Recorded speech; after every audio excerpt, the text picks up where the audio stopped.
BPH episode 1. Kali ini kita udah kedatangan BPH yang perannya paling penting di IMA Unsri ini, apalagi kabinet Andika, yaitu ketum kita Kak Reki. Halo Kak. Hai. Apa kabar Kak? Baik.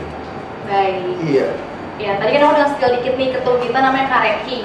Tapi aku pengen tahu dong Kak, mungkin nama panjang Kakak, nama beken, terus mungkin asal sekolah, sama 2 kata yang mendeskripsikan diri Kakak nih.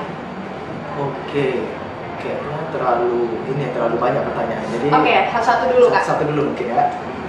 Mungkin nama aku yang baru kenal sama aku, mungkin nama saya Reki Satria Pranata, bisa dipanggil Reki. Kalau keluarga saya panggil Eki. Asal SMA ya? Asal SMA. Aku mungkin banyak orang yang nggak tahu aku SMA mana juga, dan mungkin nggak terlalu terkenal juga SMA aku. Ya aku tuh SMA, mungkin kalau ada yang tahu boleh komen. Nggak gitu sih. SMA aku tuh SMA Negeri 17 Palembang, di Palembang, kalau yang biasa disebut orang Jubel, kalau yang tahu aja. Yang plus itu ya Kak? Iya, kebetulan. Apa tuh Kak bedanya plus sama biasa aja? Untuk pembedanya itu paling kurikulum sih, kurikulum yang kami dapat dan fasilitas yang kami dapat. Kebetulan kan SMA Negeri 17 itu pakai kurikulum internasional, kurikulum Cambridge. Nah, jadi untuk yang SMA negeri di luar sana masih menggunakan kurikulum K13. Jadi kurikulum Cambridge itu standarnya internasional, dan juga ada brand ambassador-nya, kami dijadiin brand ambassador Samsung. Jadi ada smart class gitu. Artinya bahasa pengantarnya ini bahasa Inggris atau pakai bahasa Indonesia tetap nih Kak? Sebenarnya dominasinya tuh bahasa Indonesia sih daripada bahasa Inggris, tapi ada zone-zonenya untuk bahasa Inggris. Ya blended lah ya Kak? Iya, tapi aku jujur aja nggak terlalu bisa bahasa Inggris. Oke, nggak apa-apa. Oke, satu lagi yang 2 kata ngedeskripsi diri Kakak nih, apa nih kira-kira? 2 kata doang ya? Ya. Kalau 2 kata doang tuh pemimpi dan pemimpin. Mimpi dan pemimpin. Iya. Dimana pemimpi itu adalah sudah satu terwujud, yaitu pemimpin. Kebetulan kakak juga menjadi pemimpin secara tidak langsung, memimpin organisasi di bawah naungan IMA FF Unsri, diamanahkan selama 1 tahun ya. Keren banget sih Kak. Oh iya, podcast kali ini mungkin aku bagi jadi 2 sesi. Yang pertama itu namanya Get to Know, yang satu lagi itu Part of IMA. Dimana Get to Know ini aku bakal tanya-tanya tentang pribadi kakak, sama kalau Part of IMA ini kakak sebagai bagian dari IMA. Oke, kita langsung aja ya Kak di Get to Know. Kak Reki ini punya hobi atau bakat apa nih Kak? Kalau hobi itu banyak sih kalau cowok. Iya. Hobi bisa hobi ini sih, lebih ke hobi olahraga sih. Ada olahraga basket, aku hobi, tapi udah nggak jalan lagi. Kalau sesekali futsal.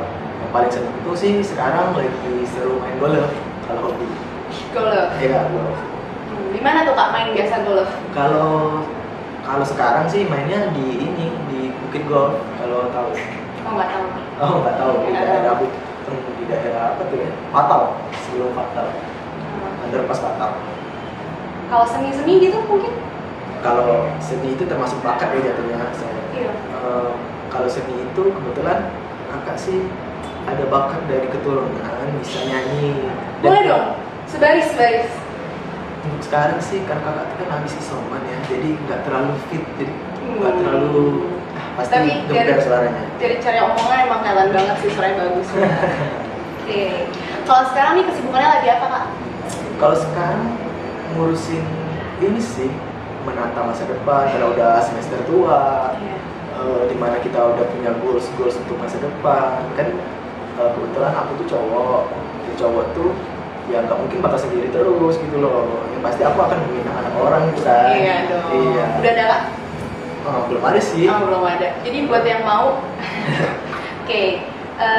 Artinya kakak nih kesibukannya cuma sebatas kuliah, Iya, rumah, organisasi, apalagi ya, paling have fun sisanya. Fun. Iya, nggak mungkin lah nggak ada have fun-nya kan. Iyalah. Jadi stres. Kalau misalkan kakak sendiri ini tipe pilih tim online atau offline untuk kuliah? Oh, kebetulan ini juga jadi bagian dari materi perkuliahan saya. Oke, pas Kebetulan banget. pas banget materi saya itu sesuai keinginan saya. Nah, itu ada argumen tentang kuliah offline dan online. Saya itu adalah pro terhadap offline, dan emang itu kenyataannya. Kenapa aku tuh lebih pro ke offline? Karena offline itu gini loh, kalian bisa banyak hal yang dapat di offline, dimana dari materi kegiatan belajar itu kalian nangkep, nggak ada kendala yang berarti. Yang pasti kalian tuh mungkin sakit, kendalanya gitu-gitu doang, mungkin nggak tepat waktu.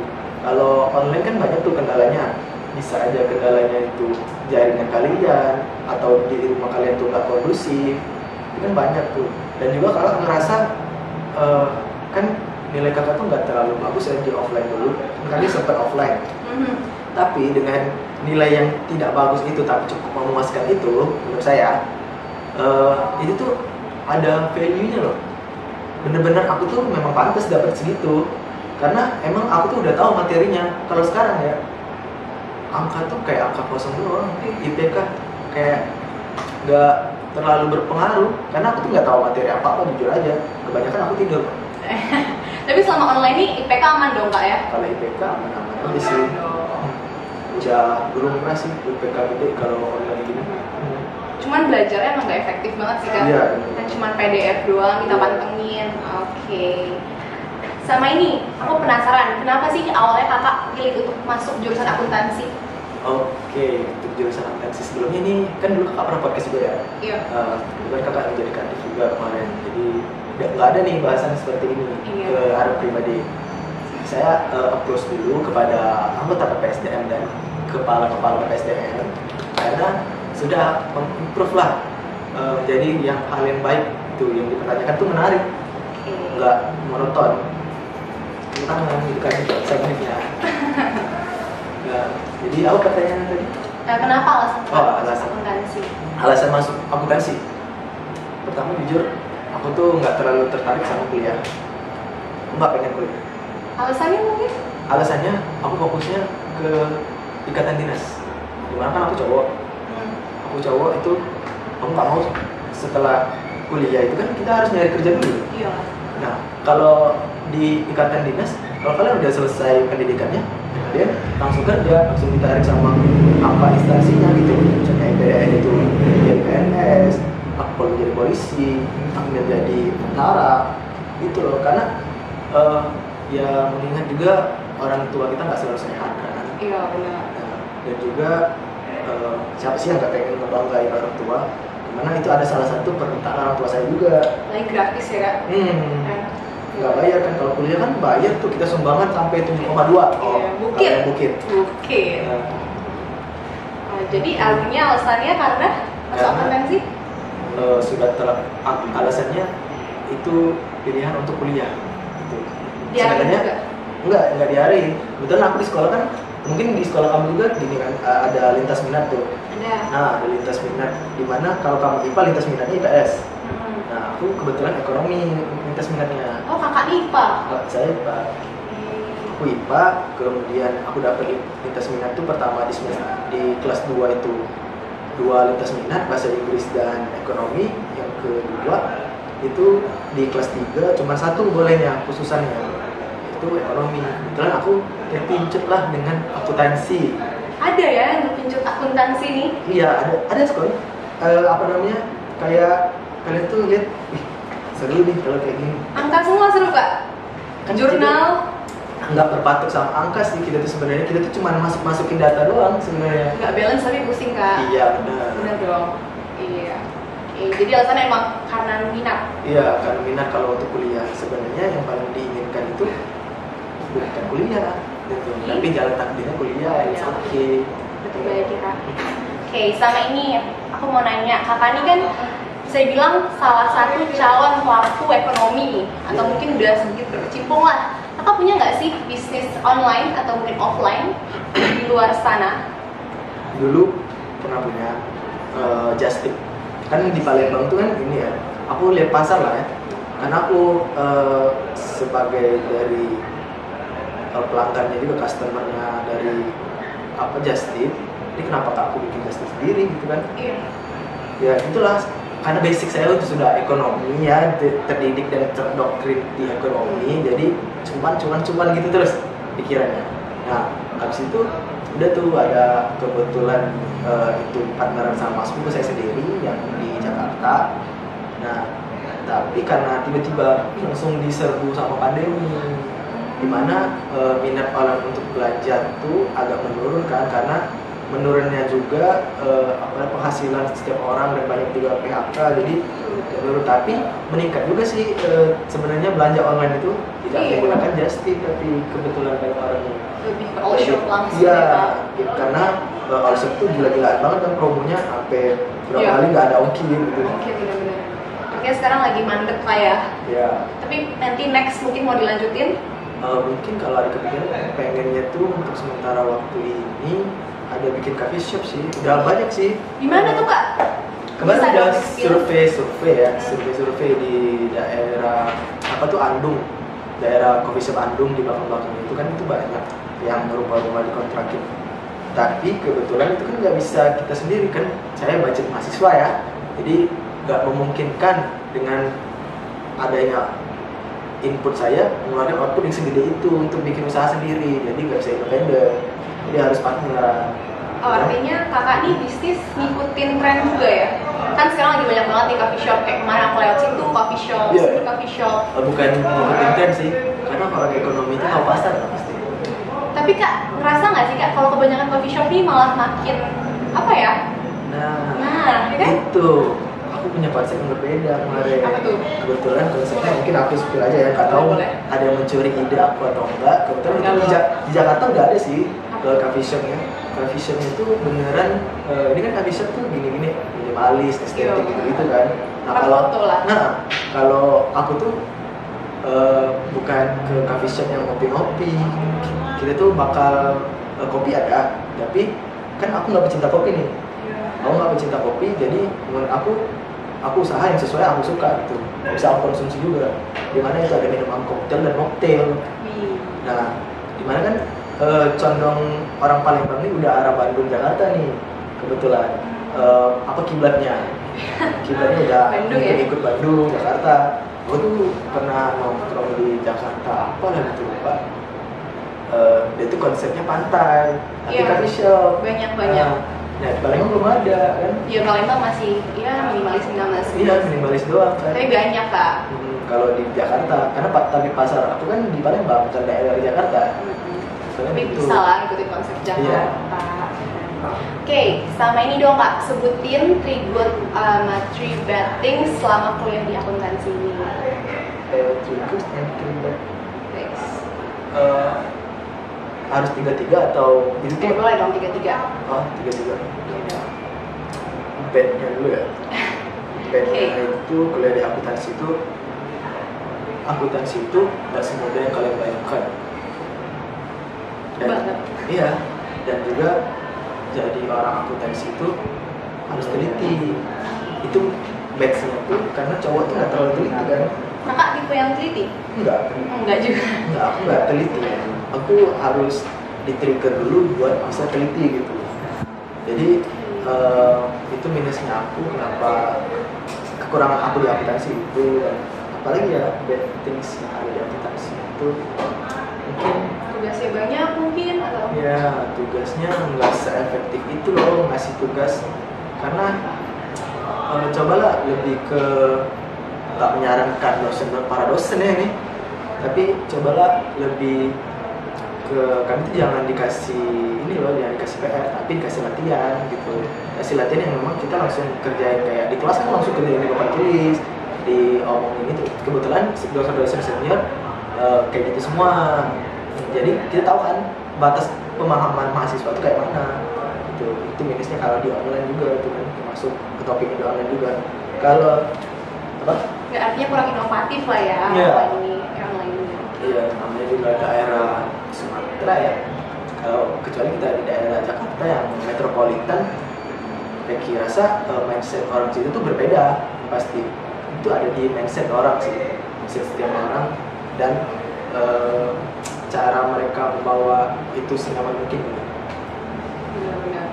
Kalau good things-nya nih Kak, apa nih? Kalau good things di akuntansi ya, Khususnya Unsri mungkin ya? Unsri, nggak sembarangan orang bisa nggak sembarangan orang itu bisa akuntansi. Ya benar. Dan ilmu akuntansi itu mahal. Kan akuntansi itu sebutannya, kalau kamu pernah dengar, nggak tahu ya, ini sebutan orang. Iya, apa tuh? Kata netizen. Netizen? Iya. Akuntansi itu adalah kedokterannya sosum. Oh, aku pernah dengarnya kedokteran ekonomi. Kedokterannya sosum gitu. Mungkin ekonomi ya, mungkin aku nggak tahu, lupa juga. Sama aja. Ya pokoknya passing grade di sosum itu lumayan tinggi kan. Kalau akuntansi, apalagi akreditasi kita udah apa kan. Nah, mau masuk akuntansi itu nggak semua orang bisa, terus sama aja sih dengan fakultas lain. Eksklusif lah Kak. Iya benar. Dan juga keunggulannya di akuntansi itu, kamu mau kerja di mana aja banyak gitu, lapangan pekerjaannya itu banyak. Kamu pasti berhubungan sama uang semua kan, kehidupan ini ada pengaturan uangnya, di perusahaan ada bagian keuangan, organisasi ada bagian keuangan, di misal kalian bisnis juga ada bagian keuangan, misal bisnis swasta. Jadi kayak kalian tuh nggak bakal nganggur sih menurut aku kalau untuk jadi mahasiswa akuntansi. Kalau nasib orang, Iya, nasib balik lagi kan. iya. Tapi seenggaknya akuntansi ini peluang kerjanya banyak ya Kak. Iya. Oke. Oh ya Kak, setauku nih kan kakak nih anak rantau ya. Iya. Kita sama anak rantau nih Kak, ya kan? Oh, iya. Aku di Jakarta nih. Ada dong tips dari kakak untuk survive di Palembang ini gimana sih? Tips untuk rantau ya? Iya. Kebetulan aku udah merantau itu kurang lebih 5 tahun. Dari 5 tahun jalan tahun ke-6. Karena aku merantau dari SMA kan. Nah, kalian tuh prinsip itu gini, kalau mau merantau itu pintar-pintar membawa diri aja sih. Dimana ada 2 pilihan kalau hidup merantau. Kalian mau dirusak pergaulan atau kalian yang mengontrol pergaulan. Oke. Kamu pilih yang mana aja gitu. Keren banget sih Kak. Iya. Kebetulan aku yang kontrol. Iya. Kelihatan kok. Oke. Sama prinsip lagi, sama pertanyaan terakhir di Get to Know ini, aku pengen tahu dong prinsip hidup kakak nih apa sih? Oh, prinsip itu Lebih deep mungkin ya omongan kita. terlalu serius ya. Harus serius ya. Kebetulan itu pernah aku pakai prinsip hidup itu di caption IG aku. Wih. Tapi aku sebutin bahasa Indonesia aja ya. Prinsipnya itu simple sih. Apa tuh? Jangan hanya karena jalan saya itu berbeda, bukan berarti aku itu tersesat. Oke. Jangan menuntut orang itu sama dengan jalan kalian. Banyak jalan menuju Roma ya Kak. Iya benar. Benar-benar. Jangan melihat orang tuh cuma satu POV. Karena terlalu sempit pikiran kalian, terlalu gampang. Kalau mikirin orang itu cuma, ini orangnya jahat doang. Nah, covernya kan bad banget kan dilihat orang. Nah, ini nggak tahu sisi luarnya cuma orang terdekat yang bisa. Asik. Artinya kakak ini tipe-tipe yang on track atau yang ya keluar-keluar dikit cuman tetap lurus gitu? Kalau on track sih nggak juga. Karena juga. aku tuh nggak suka rules. Jadi apapun yang ada dibuat rules, pasti sekiranya itu bisa aku tentang gitu. Kelihatan sih di sidang pleno kemarin kayak nggak semua pembicaraan di sidang pleno itu langsung diterima gitu aja, pasti ada sanggahan dari kami. Iya. Untuk sebenarnya itu tuh bukan, makanya jangan melihat aku tuh cuma tersesat doang gitu. Aku masih ada orang tua di belakang aku yang masih ingat untuk jalan aku gitu. Artinya juga don't judge book by the cover ya Kak. Ya, jelas banget. Oke, selanjutnya nih Kak, kita mau masuk ke sesi 2, itu namanya Part of IMA. Di sini aku bakal tanya-tanya kakak sebagai anggota dari IMA itu sendiri Kak. Oh, selaku anggota ya? Bagian kan bisa kadif dulu, ketua sekarang gitu kan Kak. Oke, pertanyaanku nih, di Unsri banyak organisasi keren, gak usah di Unsri deh, di FE. Kenapa tuh kakak lebih tertarik untuk join IMA Unsri, IMA FE Unsri ini? Pertama, aku tuh orangnya patuh pada orang tua aku. Nah, meskipun gimana pun bentuknya aku di luar ini, ya orang tua aku sangat disiplin dengan mendidik anaknya itu. Dimana ada background kedinasan lah di belakang keluarga aku tuh, jadi semi gitulah. Jadi strict parents orang tua saya tuh, dan juga banyak peraturan yang dibikin gitu, di mana pulang itu habis jam 10 malam paling lambat. Dulu strict kan? iya, dulu aku gak boleh pulang semenjak SMA tuh kan. SMA dulu gak boleh pulang setelah maghrib, gak boleh dulu. Strict banget ya? Iya, Laki-laki padahal. Padahal aku laki-laki dan anak tengah, dimana anak tengah itu tidak selalu diinginkan gitu. Iya kan? Anak tengah itu yang paling diinginkan dong kak. Kan dia abang-abang, adik-adik, iya dong. Enggak sih, dimana kalau anak tengah tuh pasti paling dewasa. Wih. Iya. Tengah. Karena tengah-tengah kan dia tuh harus menyesuaikan dia punya adik dan dia punya kakak gitu. Enggak sih. Kalau abang kan cuma tahu punya adik doang, dia belum tentu dia bisa menjadi abang gitu. Benar, artinya emang anak tengah tuh Iya. harus bisa jadi semuanya ya kak. Jadi pertanyaannya tadi, ini kan Oh iya, oke. Iya. Pertanyaan kenapa kakak pilih IMA itu sendiri, tertarik join open recruitment-nya? Karena aku dulu mau ke organisasi yang lebih besar. BEM? Mungkin BEM, entah BEM FI, entah BEM U, nggak sebut merek ya. BEM U? Tapi orang tua aku nggak setuju kalau aku berorganisasi yang repot banget kayak gitu. Karena ini tuh konteksnya terlalu luas gitu. Takutnya aku tuh ikutan demo, aku tuh anarki gitu kan. Takutnya orang tua aku tuh kan ketakutan orang tua lah itu tuh. Ya overthinkingnya aja mereka itu. Sebenarnya aku nggak gitu loh. Aku juga malas demo sebenarnya. Bukan apa ya? Kayak nggak tertarik aja sih demo. Gak ada waktu? Iya. Jadi kebetulan udah ada organisasi di jurusan, aku izin sama orang tua dan katanya ya udah apa asal kuliahnya itu, karena strict parents ya, orang tua aku kuliahnya itu harus bagus, nggak boleh bagusan organisasi baru kuliahnya gitu. Jadi harus balance. Dimana akuntansi kan harus balance kan? Pasti. Nah iya gitu. Pasti keren. Artinya kakak ini tipe anak yang patuh terhadap orang tua. Pasti kan. Pasti. Gimana ya? Ada kok teman-teman aku yang melawan orang tua, kita ditonjolkan sama orang tua. Kayak mikirnya tuh kenapa sih orang itu, ya namanya kita tuh anak kan, emang dia tuh kadang kan suka nyariin gini loh. Yo, gak mesti kodratnya dia tuh orang tua, aku harus patuh dengan orang tua. Nah, kadang dia tuh kayak itu. Nah, itu tergantung mindset orang-orang sih, sudah berpengaruh sama lingkungan dia. Balik lagi, kamu mau diracun dengan lingkungan kamu atau kamu yang memperbaiki lingkungan kamu? Seberapa pengaruh sih kamu dengan lingkungan kamu? Nah, itu aja sih. Nggak ada yang mau dirusak sih kak, emang kita harus bisa memimpin pergaulan kita. Iya. Itu jelas banget. Oh ya, kakak ngomong-ngomong udah berapa tahun di IMA ini kak? Berapa tahun ya? Berapa tahun gue coba? Tahun ini aku tuh kuliah tahun ketiga. Berarti 3 tahun juga.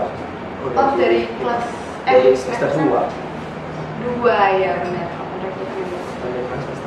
Mungkin boleh dong diceritain bad experience mungkin ya sekarang yang saking badnya mungkin masih ada di memori. Memori kan? Jadi kita lagi nggak di memori nih? Enggak. Kebetulan ada sih, pasti ada jatuh bangunnya juga setiap proses itu. Gak semuanya lulus kan? Nah, kemarin kebetulan aku jadi anggota IMA, aku tuh dapat amanah sebagai ketupel PK2 di jurusan, ditunjuk sebagai, gak tahu aku kenapa aku ditunjuk ya. Diamanahkan? Iya, diamanahkan untuk menjadi ketupel PK2, dimana aku belum pernah memimpin apapun gitu. Organisasi pertama aku organisasi di kampus. Aku dulu cuma SQ doang di SMA. Kalau organisasi cuma satu kok, organisasi aku cuma 5 doang. Di eksternal aku nggak ada organisasi, cuma fokus satu aja lah. Takutnya kebaca di bagian akademik. Iya. Nah, dan juga aku sebagai ketua PK2, di mana kita tuh peralihan dari offline ke online. Bingung nggak tuh? Pasti lah ya. pertama kali kan juga Iya. belum pernah ada. hektik banget, dimana konsep harus dibikin dari awal, ronton harus dibikin dari awal. Gimana sih supaya mereka ini tertarik ikuti PK2 daripada kan kita lihat monitor doang tuh males kan. Banget. Nah kalau PK2 itu kan lama, kamu tuh bisa kalau offline kamu tuh bisa 3 hari. Nah dimana hari pertama itu dari rektorat, hari kedua dekanat, hari ketiga jurusan. Nah dimana itu di package jadi satu doang biar orang tuh nggak ini, tapi jamnya dari pagi sampai sore sampai maghrib ya. Iya, dan itu kayak gimana ya? Gak tau lah, aku selalu ngomong ke kepala divisi aku kalau aku gagal, ya mungkin ini percobaan pertama sih, experience lah kak. Jadi aku tolong ya kak, aku bisa berenang, tapi jangan langsung disuruh aku berenang ke Jakarta Selat. Wih, keren. keren. Jadi tolong dibimbing lah intinya sama itu. Kebetulan alhamdulillah kegiatan itu selesai gitu, nggak ada hambatan yang berarti. Artinya nggak bad dong kak. Badnya tuh di mana? Badnya itu aku tuh ditekan terus, dipush. Menurut aku tuh kayak nggak pernah loh aku tuh dapat kegiatan segede itu, dan itu tuh termasuk yang mempengaruhi nama baik akuntansi gitu loh. Artinya baru pertama kali dan itu langsung di-push ya kak? Iya, dan ada lagi backnya itu ngerasa nggak bisa mimpin. Terus selesai tuh PK2 kan, PK2 selesai menjadi kadif, nggak tahu waktu kenapa aku ditunjuk kan jadi kadif. Mungkin ketemu kemarin ngelirik aku pas PK2, mungkin nggak tahu juga aku ya, itu best-nya ketum kemarin. Jadi aku tuh memimpin PPSDM kemarin. Kadif PPSDM ya? Iya, PPSDM. Nah ini proker adalah proker keluaran aku. Oh, tahun lalu? Oh, tahun Ini baru ada, proker ini Oke. keluaran tahun kemarin. Yang baru pertama keluarin kali? aku, ya. Keren ya? Ya, karena kan peralihan dari offline ke online itu kan. Nah, batch-nya itu aku tuh dapet salah nunjuk orang gitu. Pasti itu salah nunjuk kan, dimana ranah organisasi jurusan itu pasti kita pengennya anggota-anggota itu teman kita biar kita gampang nge-handle-nya. Ternyata nggak segitu loh konsepnya. Kalau kalian menaruh anggota kalian itu teman kalian, masalah justru kalian tuh bikin ngerasa nggak enakan gitu. Next question nih kak. Selama 3 tahun kakak Dima ini pernah dong pasti ada slack kecil, mungkin kan capek nih, tiba-tiba organisasi deadline gitu. Boleh ceritain dong kak? Slack kecil ada, besar ada ini. Terus cara ngatasinnya mungkin biar lengkap. Baik ke kita harus tahu lawan bicara kita sih. Gimana pola pikir orang yang bicara sama kita. Kan kemarin ada Slack antara BPI nih. Di dalam BPI ini ada masalah gitu. Mana dia tersinggung sama salah satu BPI yang lainnya. Nah, situ aku cara ngatasinnya tuh aku cari benang merahnya, kenapa sih kamu bisa tersinggung dan kenapa sih kamu bisa ngomong gitu sih yang ngomong itu. Dan juga pada akhirnya itu kan kita harus tahu posisi-posisi mereka, kita harus memposisikan diri kita yang apa yang mereka rasain gitu loh. Betul. Jadi kita tahu, oh dia rasanya wajar sih, dia tersinggung, dia nggak ngerasa dihargai di broker dia gitu. Dan juga alasan orang ini ngomong tuh emang orang ini cepat ceplos. Kalau ceplos itu ya pasti saya ngomong ke yang ini, yang tersinggung tadi, ngomong ya udah deh maklumin aja karena tipikal orang itu gitu, kita nggak bisa ngubah attitude seseorang gitu kan. Orang itu yang bisa. Iya, cuman dia yang bisa. Hubungan aja dia nggak pasti nggak bisa ngubah dalam hubungan dia kalau attitude dia kayak gitu. Tuh, meskipun orang yang tersayang yang bakal dia hadapin, ada betul saya nggak? nggak orang itu, orang yang banget sih. Nggak bisa ngubah juga kalau dia nggak mau. Ini udah handle ya semuanya. Oke, sama pertanyaan terakhir nih kak. Kakak ini udah semester 6 ya? Semester 6 ya? Ya, next nih mau lanjut S2. Kan ada dong yang udah 3,5 tahun nih. Iya. Kakak mau lanjut S2 atau langsung kerja nih? Terus udah intip-intip belum? Mau nge-apply di perusahaan mana? Kan keren-keren nih perusahaan Palembang. Oke. Kebetulan nggak pengen sih S2. Di mana S1 itu udah jenuh banget. Iya kan? aku udah survive sedemikian rupa di S1 dan Kayak tekanan banget kak.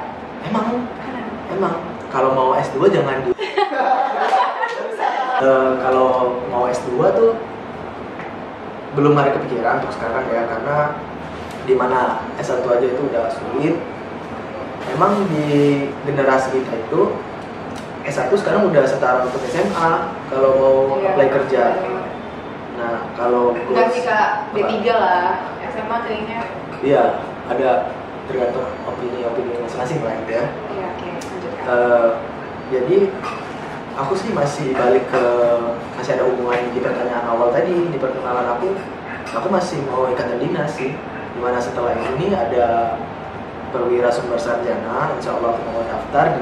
Aku targetin kelulusan aku tuh di awal Januari tahun depan kalau bisa. Kalau nggak ada hambatan ya amin. Nah di bulan Februari dan Maret itu aku bisa daftar gitu. SPSS ya kak ya? Iya SPSS. Kebetulan di mana akuntansi itu sudah jadi 3 tahun belakang untuk dicari. Iya terus ya. Cari terus berarti sampai 5 tahun yang akan datang gitu. Jadi target aku masih seperti lama bekerja di instansi yang terkait gitu. Kalau dari akuntansinya sendiri sih kayaknya karena aku tuh pemimpi ya, itu terlalu gede sih menurut aku. Gak ada sih kak mimpi yang terlalu gede. Iya, oke. Mungkin aku tuh mau kata keluargamu sih, kalau kamu mau PNS keluar dari sini, jadilah PNS yang benar-benar gede gitu. Aku tidak mengecilkan PNS yang lainnya ya. Jadi jangan tanggung-tanggung hidup tuh. Jadi aku mau di Kemenkeu sih. Wow. Kebetulan maunya kalau PNS. Tapi kalau non PNS-nya pegawai swasta itu pengennya kerjanya itu ya di Big Four lah. Impian akuntansi kerja di Big Four lah. Siapa yang nggak mau kerja di Big Four? Gak ada sih. Gak ada yang gak mau. Gak ada yang nggak mau. Kerjanya di Big Four pasti. Gitu. Satu dari yang aku dapat dari karya itu, mimpi itu jangan nanggung-nanggung ya kak. Iya. Mimpi harus sekali besar. Kayak ini terakhir banget nih kak. Mungkin kakak bisa dong ngasih pesan buat Ima Menteri Di tahun ini. di tahun ini dong, jelas. Di kabinet yang kami bentuk sendiri ya. Hari ini kak. Dimana itu kan kami pengennya skala internasional ya. Wow. Berarti kamu nggak lihat visi misi saya dong? Wah. Biar itu dong kak, biar tahu gitu loh. Oke. Alasan sebenarnya. Mungkin apa ya kata-kata untuk Ima ini? Aku lihat di awal-awal bukan pemerintahan kepemimpinan aku, ini udah banyak masalah sih sebenarnya di Ima, baik kecil maupun besar. Nah aku harap di kedepan itu nggak ada lagi masalah-masalah sepele. Masalah sepele itu bisa kita lewati dan kopok-kopok aja di tahun ini, karena kita itu cuma satu periode kok, sebentar, nggak lama, dan itu juga untuk kalian sendiri gitu. Jadi aku punya mimpi besar untuk Ima, membawa dia ke kancah internasional. Aku harap itu tidak bisa aku kerja sendiri, aku nggak bisa kerja sendiri, karena aku hanya konseptor. Jadi aku butuh bantuannya di teman-teman BPH, anggota, dari skala paling kecil, skala paling besar. Aku minta tolong kontribusinya. Jangan sampai nggak ada yang berkontribusi. Satu aja yang nggak berkontribusi, misalnya anggota yang tidak berkontribusi, itu langsung membuat Ima tuh lemah gitu. Langsung kaki kita pincang gitu. Jadi kami sangat amat menunggu kontribusi dari kalian. Mau anggota, mau BPH, mau BPI, sangat menunggu karena yang impian kita itu sangat besar loh di tahun ini. Jadi aku harap sudah sampailah ke titik tertinggi Ima dan membantu juga akreditasi kita ke skala internasional. Oke. Mungkin kesimpulannya untuk Ima sendiri itu kompak-kompak lah ya kak, biar satu visi visioner sama kakak. Oke, terima kasih nih kak udah mau datang ke acara Sharing with BPH episode 1 kita. Dan teman-teman mungkin yang nonton, makasih banget udah nonton dari awal sampai akhir. Oke, assalamualaikum warahmatullahi wabarakatuh.